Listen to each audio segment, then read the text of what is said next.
Mixtape on XFM. Hello, it's Nicky from Manic Street Preachers. And this is James Bradfield. You are listening to our mixtape. Our second one On this Good Sunday. And to kick it off, this track is from a group called Future of the Left. They're a band based in Cardiff, and they just are the proper heavy deal experience. The singer Andy is a proper Newcastle United fan and proper cricket fan. It's always good to keep tags on fellow musicians that love this sport.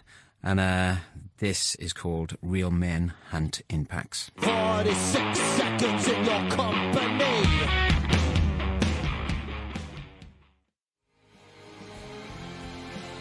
Okay, that was the wonderfully talented, aging gracefully Nick Cave with Jubilee Street, my second favourite album, I think, of this year. First album of his in a while that I really connected with. Something about the lyrics that really draw you in, kind of to the seedier side of Brighton. And I think it's always good when people write about their kind of own surroundings, especially when they're not the usual ones. And he is, I doubt if he'd want to hear it, but I guess he's some kind of role model. So this next track here, strangely, is from the Eurythmics. This is off their first album, which was called In the Garden. So it's kind of the Eurythmics that people kind of don't know much about before they kind of broke big with Sweet Dreams. And this album was produced by Connie Plank. And actually kind of went up to Annie Lennox and said, I love this record. I didn't get much of a reaction back, to be honest. But this song is called Belinda. Okay, next up we have the Wonderful Bill Fay. It's a very strange album and sort of out of retirement experience. It's hard to describe, I guess, if you've never heard him before.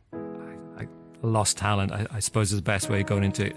Guy Massey, who did a lot of work on the album, engineering and producing, mixed quite a lot of our new album as well.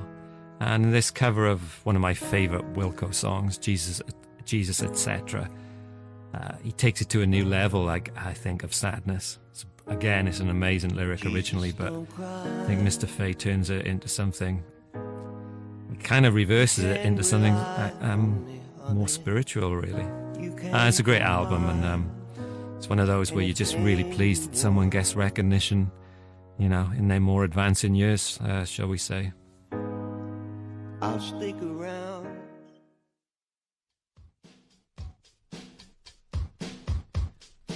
That was Travelling at the Speed of Thought by the Ultramagnetic MCs. That song was the first ever rap record I bought, and it probably sounds pretty dated and old school now, but yeah, that was the record that started it all off for me.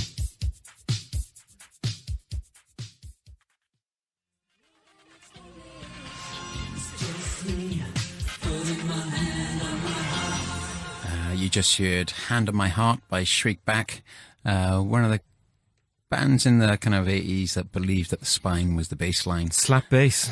Slap bass in there too, and kind of there was a coldness to their records which I just loved. Somehow managed to connect with the coldness, so there you go.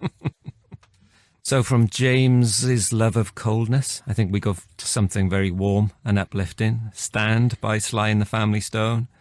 James got me into this record, and again it was the kind of the political edge to it all and the self-empowerment, the amazing drum roll at the start. It feels like a national anthem for kind of political agitators. I've always felt that's the song just gives you some kind of energy that makes you want to do something.